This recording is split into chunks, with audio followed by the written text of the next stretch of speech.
Bien, aquí de vuelta con el matutino del país. Gracias por seguir en esta conexión diariamente desde las 7 de la mañana hasta las 9 por el canal 6 y también a través de otras vías en la cajita de Amazon en el 644 para toda la comunidad dominicana radicada en la ciudad de Nueva York y en cualquier otro lugar del mundo, y también aquí en Bebeto TV en el 75 de Altiz y del 108 de Claro. Por esas varias vías tenemos esta propuesta de cada día a través del canal 6. Vamos a recibir inmediatamente al doctor David Lahoz, un prominente profesional del derecho, académico, que hemos invitado en la mañana de hoy, no solamente para que nos dé su percepción sobre todo este conflicto que se ha generado en el Colegio de Abogados de la República Dominicana, sino también para que nos hable de la elección que está haciendo el Consejo Nacional de la Magistratura a propósito de la necesidad de nombrar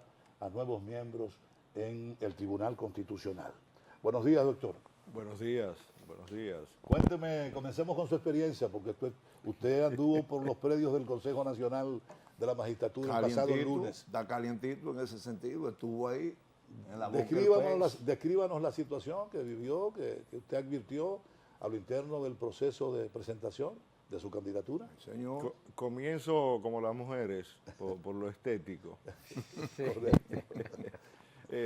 La experiencia es muy positiva. Me encontré con un Palacio Nacional que no había visto tan bien cuidado. Hay un cuidado realmente interesante. La organización, el interior, desde que uno llega, muy correcta. Yo creo que hay una dignificación, para decir una palabra, del Palacio Nacional que impresiona y que es positiva y que en otros tiempos no lo habíamos visto. Y ya luego, en cuanto al evento en sí, es muy positiva, una experiencia que creo que habrá que ampliar un poco los 5 minutos que le dan a los expositores, eso sí, porque es estresante el tema de los 5 minutos, pero a la vez la clase jurídica dominicana está demostrando que está elevando su calidad, su nivel. El tema, diría, que no me cuadra a mí del todo y que creo que debería ser resuelto, es la gran cantidad, y es normal, tienen derecho, de operadores judiciales que aspiran a esa posición. Y hay un peligro de que el Tribunal Constitucional sea desnaturalizado, porque la matrícula de jueces en la actualidad es de 167. Si entran 3 más ahora, suponiendo que elijan 3 jueces, llegarían a 9, y 9 es la mayoría con que se toman decisiones en el Tribunal Constitucional. Eso equivale a decir que un sector, una ratio, una forma de razonar, tendría el control de ese tribunal. En otra palabra, se podría decir que sería una sala de la Suprema Corte de Justicia. Una extensión. Una extensión. Y entonces no vemos saludable que eso ocurra. Nos parece que la cuota de operadores judiciales ya está completa en el Tribunal Constitucional y que deben ser profesionales diferentes a los operadores judiciales los que ocupen en las plazas vacantes. Incluso hay cuestiones ahí un poco cuesta arriba, porque jueces de la Suprema Corte de Justicia, que es un poder de los 3 poderes del Estado, quieren trasvasarse desde ahí al Tribunal Constitucional, entonces no se entiende. No tiene lógica, no tendría. Está en la cúspide de uno de los poderes del Estado, porque usted quiere trasvasarse a otro. No hay una explicación lógica de eso. La única que se da es que es un derecho que no está prohibido y que lo están haciendo, pero como que no es elegante y como que no contribuye a la institucionalización. Porque la Suprema Corte de Justicia no sigue siendo uno de los poderes del Estado, o a partir de estas altas cortes, como le llaman, se redistribuye ese poder del Estado. No solamente eso, sino que técnicamente hablando, ellos tienen su espacio para hablar de constitucionalidad. ¿Por qué? Porque nosotros tenemos aquí el sistema mixto de justicia constitucional. Eso es la vía difusa y la vía concentrada. La vía difusa quiere decir que un tema de inconstitucionalidad se puede presentar incluso en un juzgado de paz, lo que quiere decir que hay un equilibrio donde el operador judicial que quiere referirse a la constitucionalidad de sus decisiones lo puede hacer desde juez de paz, primera instancia, hasta la Corte e incluso la Suprema Corte de Justicia. Es decir, ellos tienen un espacio propio para referirse al tema constitucionalidad. Sí.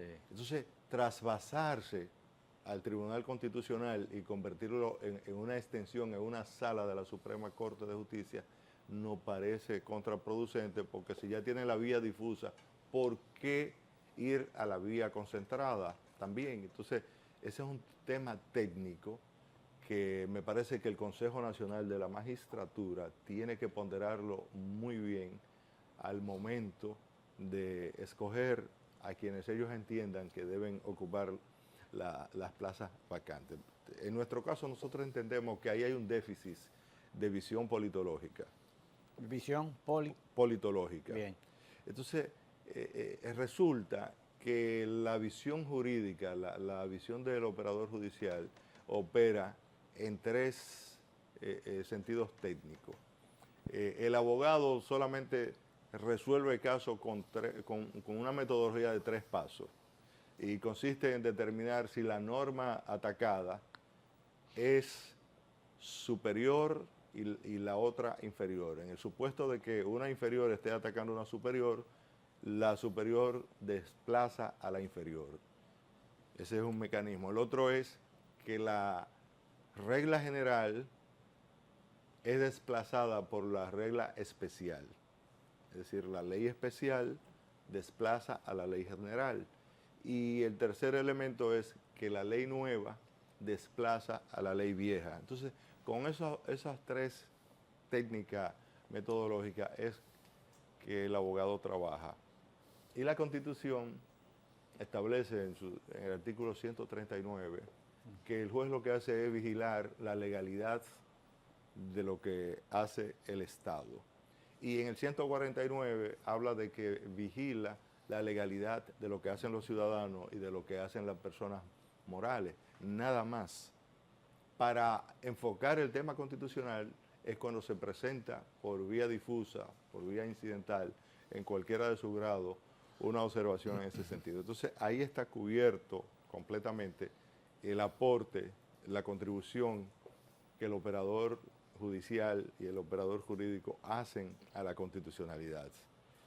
Pero trasvasarse de ahí hacia el constitucional, que tiene una visión holística, es un problema metodológico peligroso y que podría dar lugar a que terminemos, como en su momento dijo el magistrado Subero, que podría terminar eso, como un choque de trenes o como una sala más, que fue una cosa de la que se discutió cuando se estaba hablando del Tribunal Constitucional, de que no era necesario crear un tribunal, sino una sala constitucional y que ahí se conociese. Pero primó el criterio de que fuese un tribunal constitucional. Por ejemplo, en el caso de los europeos y todos los doctrinarios de Europa y en Latinoamérica se ha impuesto ese criterio, entienden que es mejor una justicia constitucional a través de un tribunal constitucional, porque eso permite a ese tribunal tener la jerarquía y la fuerza constitucional y moral suficiente para poder pedir optimización de la función pública a los 3 poderes. Que no lo tendría una sala, porque sería como lo mínimo frente a lo máximo.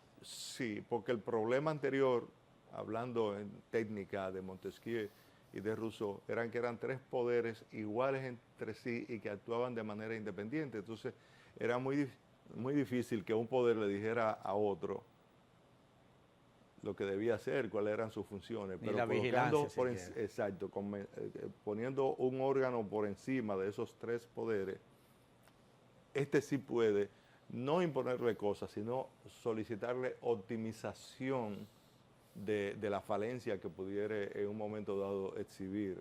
Entonces hay un peligro, es decir, después de una gestión excelente como la de el magistrado Milton Ray Guevara, podríamos pasar a un tribunal convertido en sala si los operadores judiciales pasan a controlarlo, o a seguir hacia adelante en la consolidación del tribunal porque lo estructuró, lo visualizó y como digo, se ha trabajado de forma excelente, pero hay ese peligro de que el lobby de operadores judiciales pudiese pasar a ser mayoritario a partir de este momento. ¿Sería ese el temor de los empresarios cuando claman por una calidad en la selección del aspirante? Que ellos como que sienten el temor de que eso no vaya a desembocar en buen camino.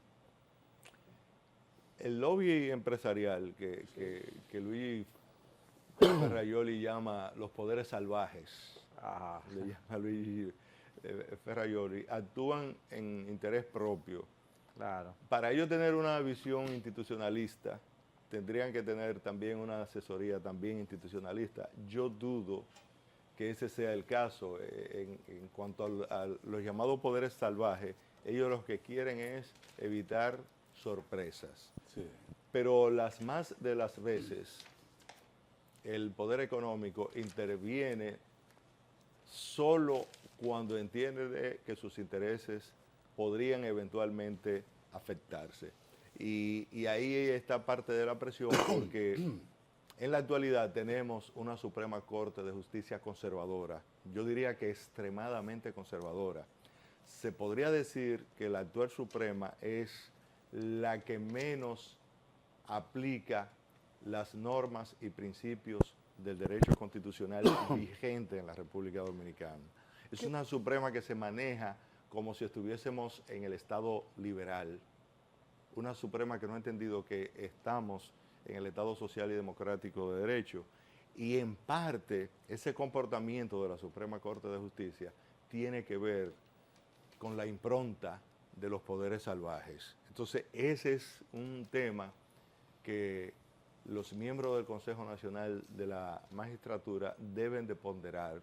¿Por qué? Porque aquí lo que estamos jugando es a institucionalizar nuestra democracia, a hacer perfectible nuestro modelo de democracia y llevando posiciones individuales o de grupo, no vamos a caminar hacia la institucionalización. Podríamos mejor caminar hacia el descrédito de nuestras instituciones y eso sería nefasto para la democracia. Necesitamos optimización del Tribunal Constitucional y eso se logra con una visión holística, con una visión politológica que nos aleje de la conceptualización y de la ratio jurídica, porque en el derecho siempre hay una parte que resulta gananciosa y otra que resulta perdedora.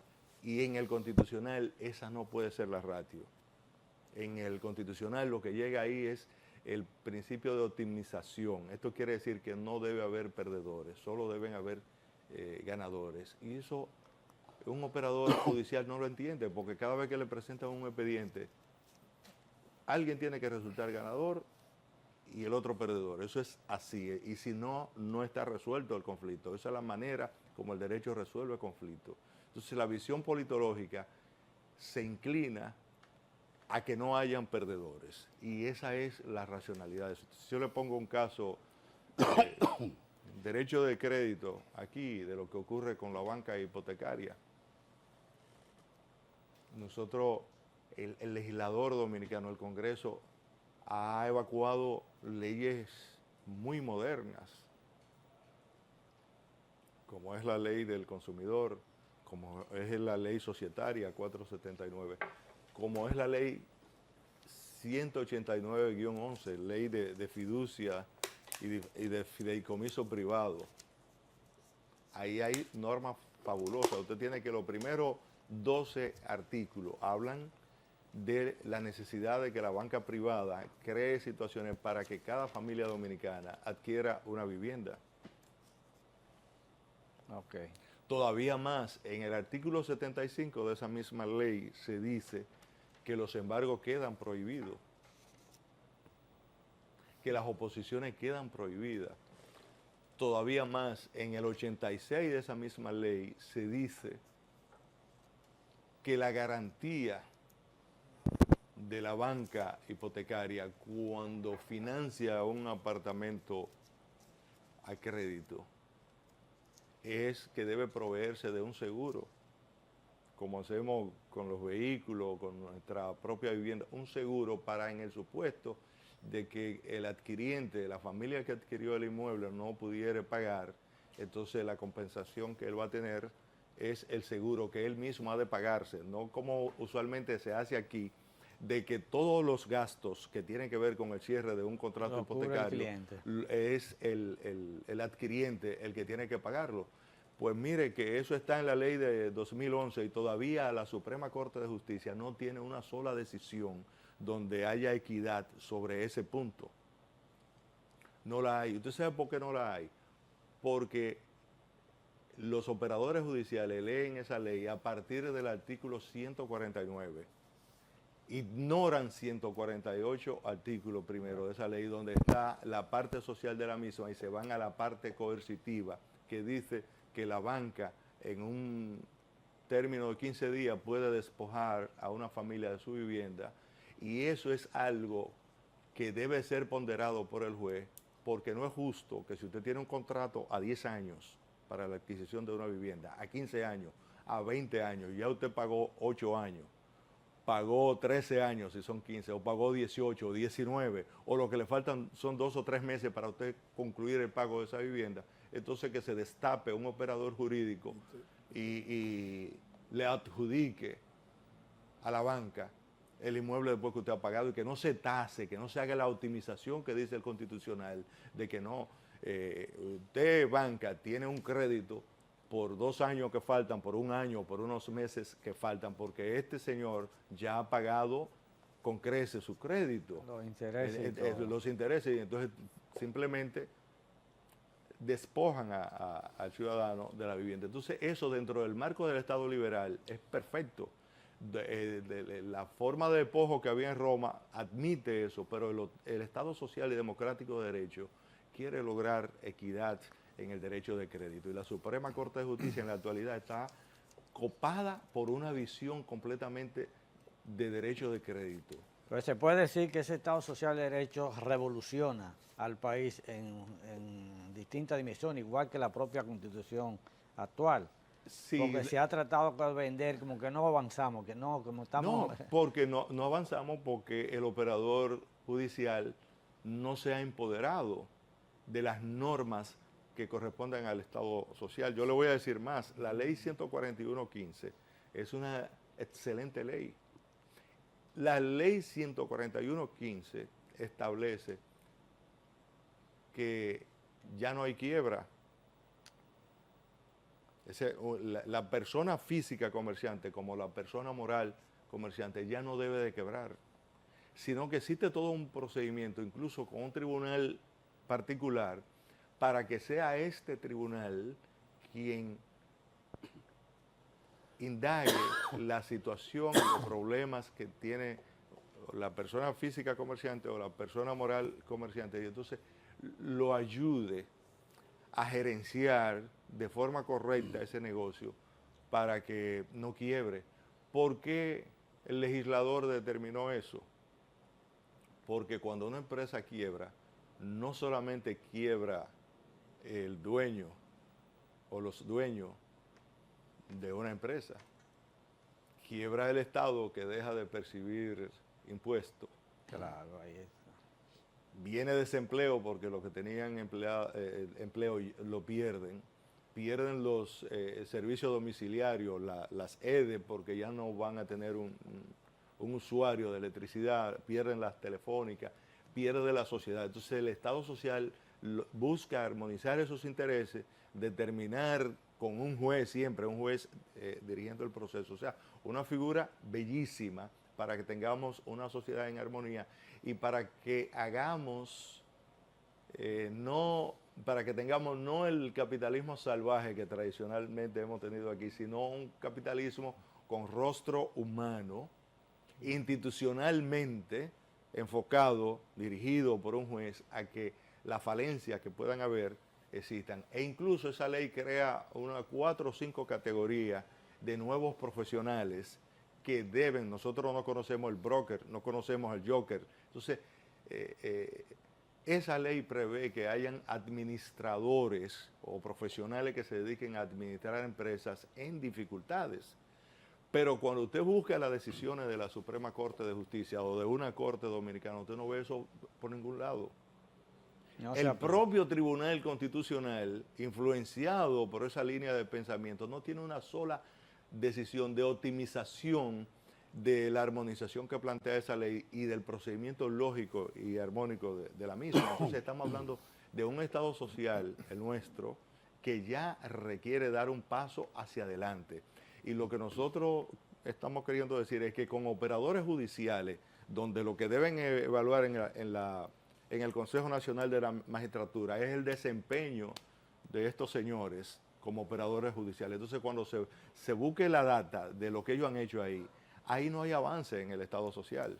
Ellos han estado tomando decisiones inconstitucionales porque lo han hecho con base a la ratio del Estado liberal. Entonces, eso debe de pesar al momento de escoger a los nuevos integrantes, a la vacante del Tribunal Constitucional. ¿Qué puede estar influyendo, doctor, para que gente que se supone debe sentirse realizada como pertenecer o ser miembro de la Suprema Corte de Justicia, que es el máximo órgano de la estructura judicial, que es un poder del Estado, al margen del Tribunal Constitucional? ¿Qué puede estar ocurriendo para que esa gente que debería sentirse orondo y feliz y orgulloso quiera moverse hacia el Tribunal Constitucional? ¿Será la falta? Muy buena pregunta, porque aquí en Dominicana no solamente es hambre de dinero que se nos ha metido a muchos, sino lo que decía Juan Bosch, deseo de trepar, una pequeña burguesía que lo que quiere es trepar y trepar pasando por encima de todos los valores. Eso, en principio, en una sociedad competitiva no merecería crítica, pero yo siempre les digo a muchos amigos que piensan así, que solamente se sienten realizados cuando están en la cúspide.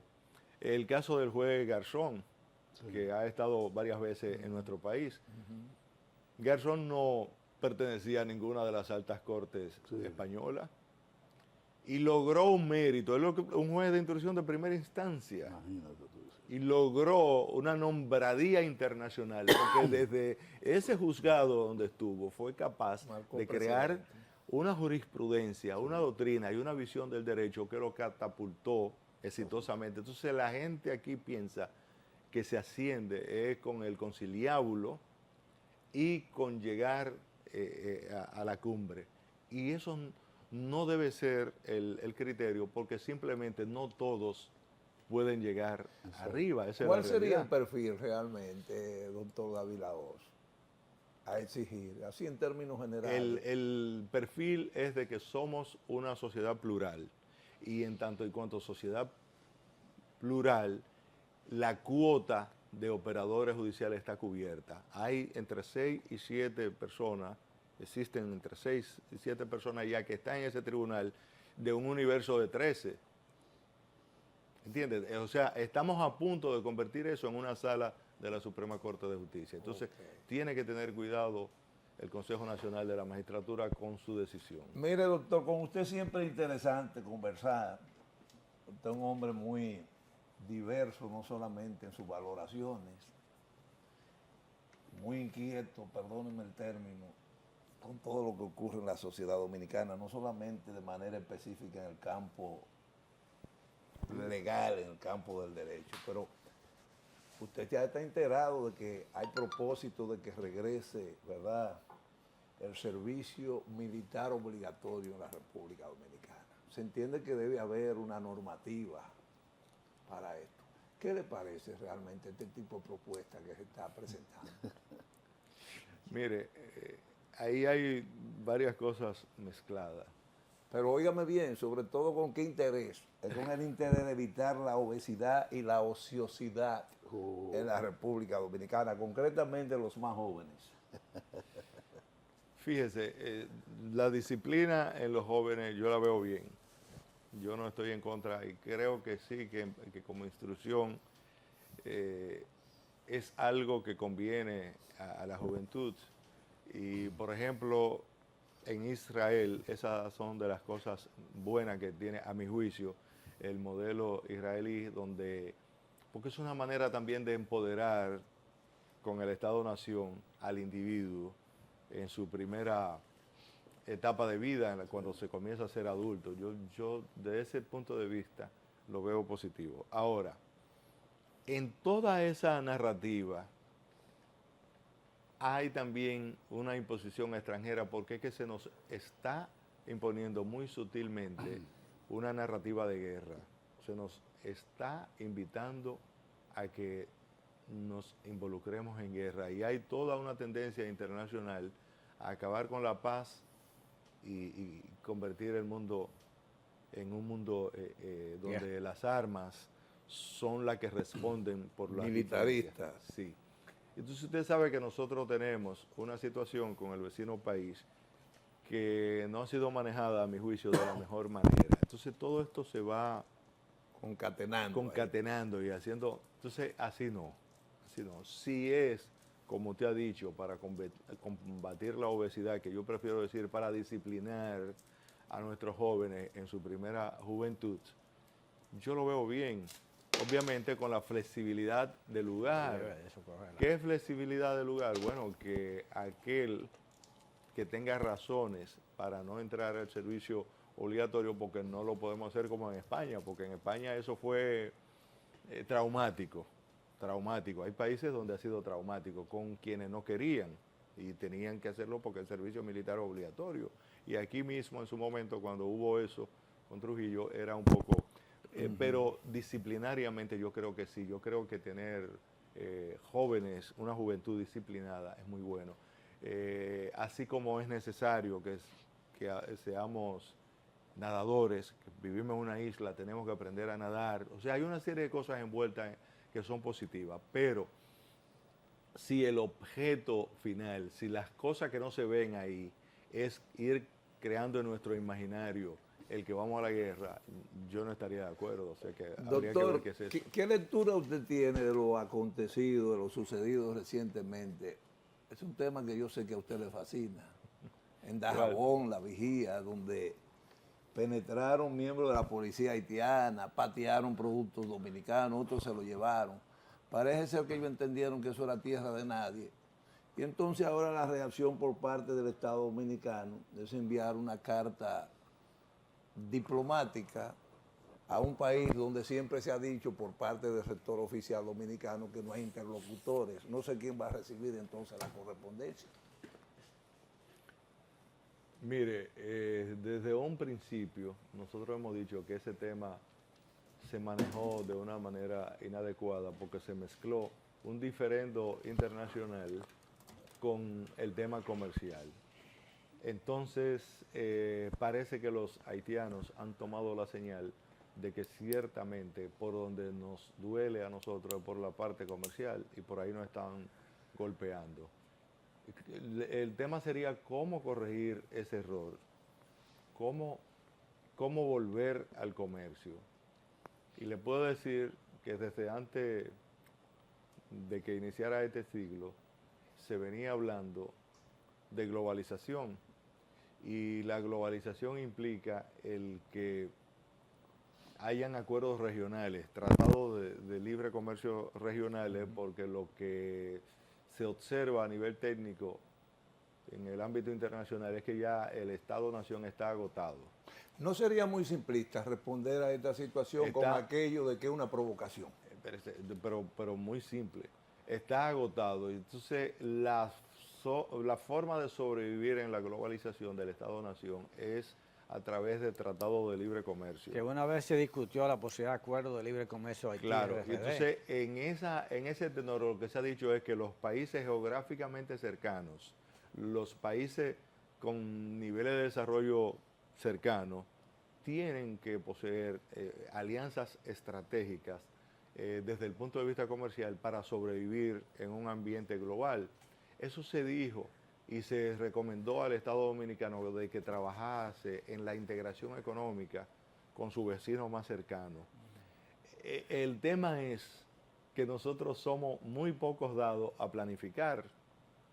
Entonces nos ha cogido la noche, nos ha llegado el invierno, ha llegado el diluvio, ha llegado el ciclón, sin que nosotros tengamos una planificación, porque estos son ensayos para cuando en el 25 el DR-CAFTA entre de pleno derecho a estar vigente en la República Dominicana, y nos vamos a encontrar en el Llorando. 2025 con productos de Centroamérica que cumplen con el estándar internacional que debe de tener un producto, entiéndase con una ley de etiquetado que nosotros no tenemos, donde se te Que vienen preparándose allá a Centroamérica. No, Nosotros no. ellos están listos. No Sí, solamente durante la pandemia trabajaron bastante, perdona que lo interrumpa, por favor.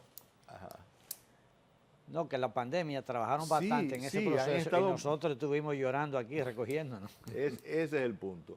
Entonces, esas deficiencias de falta de planificación nuestra van a crear la situación en 2025 de que extranjeros que se instalen aquí con empresas van a solicitar que se saquen del mercado dominicano productos dominicanos. ¿Por qué? Porque no cumplen con la normativa estándar internacional que prevé el DR-CAFTA, y eso es gravísimo. Y entonces, si usted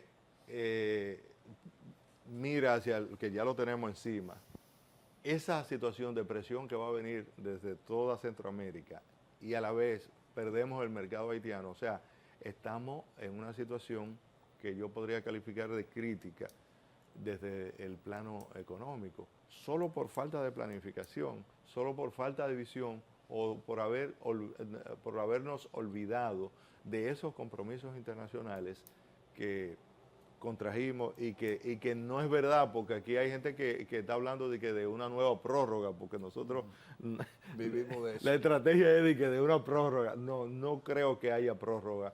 Esta vez técnicamente no es posible. Entonces, esto va a presionar mucho la economía o la producción nacional en un sentido, porque es muy probable que perdamos nuestro propio mercado. Muy probable es lo que. Entonces, en una situación tan crítica como esa, perder también el mercado del vecino del oeste es prácticamente una tragedia, por lo menos en el Cibao. Por lo menos en las 14 provincias del Cibao y en la frontera, eso es una tragedia. Doctor, no podemos desaprovechar su presencia en el programa sin recoger de usted una opinión en el sentido de todo esto que se ha estado presentando en el Colegio de Abogados, incluyendo una golpiza de la cual fue víctima ayer el doctor Yepes Zuncar, amigo de antaño. Mi amigo, sí, también. Ese era presidente, o es Él presidente es miembro de la comisión. comisión electoral del colegio y realmente recibió un tablazo ahí con unas marcas bastante pronunciadas. O sea que el tema tiene vigencia a propósito de que estamos en un ambiente de guerra militarista. Díganos una panorámica de sus Tú puntos de sabes vista. que cada vez que hay un proceso electoral, incluso en un condominio, en una asociación, yo recuerdo lo injusto que fue Trifolio con Balaguer. Porque Trifolio decía que la solución era cuando desapareciese físicamente Balaguer, Sí. esos problemas Iban a electorales desaparecer. iban a desaparecer. Eso era, Y eso se han era- reeditado de una Y manera será increíble. grabado en algunos casos. Entonces parece que el problema no era Balaguer, ¿verdad? No. Es lo que los hechos dicen. Sin En un usted justificar a condominio. Balaguer, dicho sea de paso. ¿eh? No, Ah, ok. no, nada de eso, pero es lo primero que me viene a la mente, esa situación. Entonces, en el colegio de abogados, que debería de ser un ejemplo de la práctica de democracia interna, hay unas apetencias personales que, como vengo diciendo, dañan la institucionalidad. Entonces, ahí todos los actores están jugando a intereses grupales. Y a un mal, que hay que decirlo, Juan Bosch, siempre que estuvo dirigiendo el PLD, evitó involucrar al PLD en temas gremiales. Eso es un mérito indiscutible del profesor. O sea, no, incluso castigó a algunos miembros del PLD que se inmiscuían en tanto y cuanto militante político en problemas gremiales, porque él tenía otra visión de eso. Entonces, esto ha desaparecido. Y entonces ahí hay unos conflictos que son difíciles de explicar porque no se sabe quién tiene la razón. No, es difícil establecerlo. Que ahí porque se aplica la teoría del trepadurismo. Una pregunta elemental es si la Junta Central Electoral ha estado asesorando a partidos políticos en la diafanidad de procesos eleccionarios, ¿por qué el Colegio de Abogados no pidió por lo menos asesoría a la Junta para dar hacer un conteo rápido? Y estando en las manos neutrales de la Junta, entonces que se respetase el resultado. Entonces, parece ser que no hubo esa previsión y ahí todo el mundo ha contado su voto de manera particular. El proceso como tal giró muy bien, en el sentido de que todo fue en orden, todo fue debidamente. Yo, de hecho, participé como a las 4. Es que siempre el tema es en el conteo. Siempre es que hay problemas. Es en el conteo. Entonces, el otro asunto grave de esto es que esto es de cara a unas elecciones que están a la vuelta de la esquina, frente a un presidente que está buscando la reelección. Entonces, la lectura política que se hace es que la oposición tiene las elecciones ganadas. Yo no he visto bien, pero creo que hay unas declaraciones del presidente de la República donde dice que él no quiere meterse en eso, con toda su razón. Yo creo que hace bien. Pero el problema es que hay varios funcionarios de su gobierno. Y el presidente de su partido también. No, pero incluso el mismo Colegio de Abogados fue, ¿cómo se llama? Militarizado. Militarizado. Ahora, militarizado. mire, perdóneme la inquietud, que parece como muy infantil. Y usted con esa sapiencia y experiencia que tiene, yo sé que me va a irradiar un poco de luz. ¿Qué busca el sector oficial? Entiéndase el partido, entiéndase el presidente, cuestionando la injerencia, no importa de dónde venga. Pero ¿qué busca el sector oficial involucrándose con un gremio de esta naturaleza? Sobre todo si las encuestas dicen que tiene el 55% de la población votante. Yo pienso que es una manera yo le he dicho a usted olímpica de que perder yo no creo tiempo. en las encuestas, que las encuestas que yo creo son en las de los votos. Entonces, ahí hay una situación. El problema, amigo Trifolio, fue a partir del primer boletín. Siempre es a partir del primer boletín es que comienza la dificultad, porque es que ese primer boletín fue muy duro. Y no estamos preparados aparentemente para perder, ¿verdad? Ese es el punto. Podrá ser eso un presagio de lo que podría ocurrir. Por lo menos desde el gobierno esa es la lectura que le están dando, y la masa silente. Doctor, también cuidado con eso, que eso es el preludio de lo que podría ocurrir en la próxima. Sí, esa es la lectura que le Pues están yo me voy de dando aquí, se lo digo con sinceridad. a ese proceso. Yo soy un hombre de paz. Y entonces,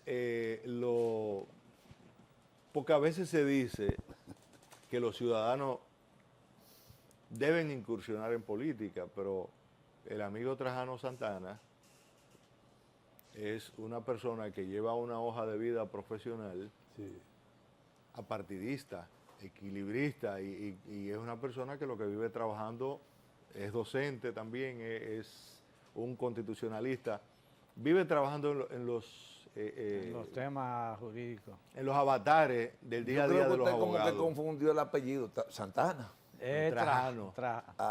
Sí, hay un Sí, Trajano hay un Santana. Trajano Santana Y que es le de está yendo Potentini. como que no le está yendo bien en Barahona. Sí, Bueno, es no, pero Le ese es otro allanaron tema. la oficina. Ese es otro tema, ese ¿no? otro. Sí, ese es el... Ese es del PRI. Pero no es ese Usted otro está hablando amigo. de Potenquín, ¿verdad? Sí, de Potentini. De Potentini. Ah, bueno. Entonces, Potentini Potentini. es en mucho tiempo la imagen de un abogado que creo que pondría por encima los intereses de su sector, de su sector de clase, de su sector profesional, por encima del interés meramente político. Sí. Y eso es lo que se está jugando en el colegio, Sí. si una visión de partido o si una visión Sí.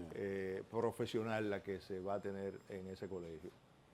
Sí, así es. Y es realmente. lamentable que sea en medio de unas elecciones y es lamentable que no se hayan asesorado con la Junta Central Electoral y que haya una situación, porque imagínense lo que salga de un local militarizado, lo que diga esa comisión electoral, como que es un poco cuesta arriba. Eso usted puso el término santanismo, pero eso es el problema de la primera constitución, de que estaban reunidos el constituyente de San Cristóbal, Sí. los rodean militarmente y después sale una constitución de ahí. Entonces, eso no puede ser. Desde el punto de vista jurídico, eso es cuestionable.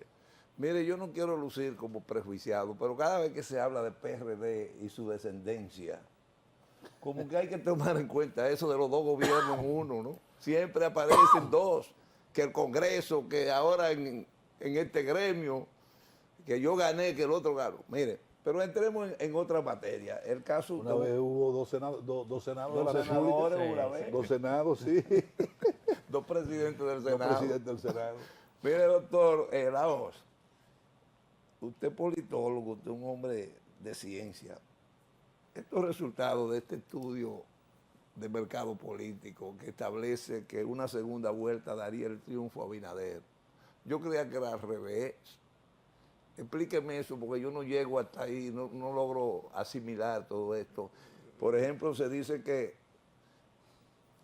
en una segunda vuelta, frente a Leonel Fernández, Luis Abinader lograría un 56% contra un 40% de Leonel.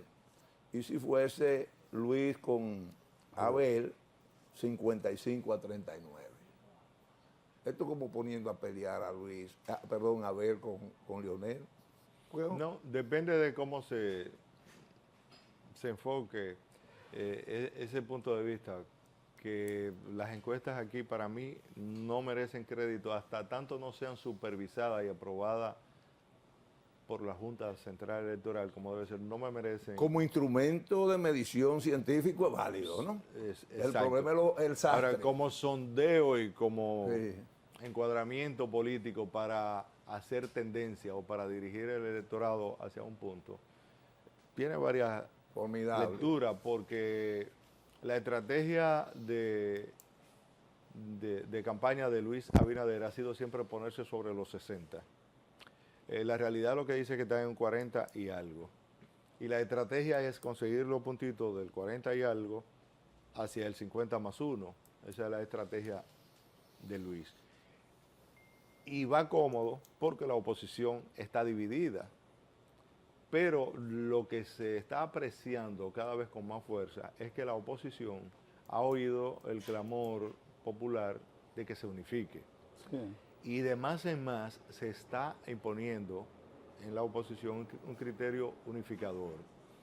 Y esto que hablábamos ahorita del Colegio de Abogados, esa es la lectura que tiene, ese es el mensaje que tiene, de que si la oposición se une, arrasa. Sí. Esa es la lectura. Entonces, parece ser que los estrategas de Luis van a tener que ir un poquito más allá. No solamente presentarlo alto en las encuestas, sino tienen que trabajar que no se dé la unidad de la oposición. Tienen que trabajar eso. De hecho, el presidente Leonel Fernández hizo alusión a ese acotamiento que usted está haciendo, en el sentido de que ese triunfo de Potentini era el primer eslabón de lo que avisoraba la cohesión de la unión del PLD, de la Fuerza del Pueblo y del PRD. Es decir, que al menos ese líder político opositor está convencido de que la unidad Así es. Lo dijo, fue unas declaraciones que... Falta ahora que el otro líder opositor también hable en sentido parecido para que la oposición avance, y evidentemente que eso pone nervioso al oficialismo. Sí, y quizás eso explique la crisis. Doctor, del pero Colegio al de margen Abogados. de eso, debilidades y fortalezas de esa alianza RD, ¿qué usted visualiza? No, al presente, ¿no? yo creo, no sé si le dije a ustedes aquí o lo dije en otro lugar, que el tema haitiano es el Waterloo de Luis Abinader. Lo dijo por Es acá el Waterloo de Luis Abinader. Y lo es porque hasta que se presentó ese conflicto, los analistas lo que decían era que no había ninguna perturbación, ningún ruido en la sociedad dominicana que resultase contrario a la reelección de Luis Abinader. Sí. Pero ahí hay un parteaguas con el tema haitiano y el error, porque no es en sí la discusión política. El error estuvo en lo del comercio, y lo dijimos desde un primer momento. Es que las 14 provincias del Cibao y las 5 provincias fronterizas están heridas. Mucha gente, y estamos hablando de pequeños y medianos. Ese es el octavo pecado, el que mencionó, porque Sí. se quedó en 7 Sí, el expresidente. sí, y es muy, muy duro porque se dice que algunos de los asesores del presidente lo que le dijeron fue, hágalo, que ninguno paga impuestos.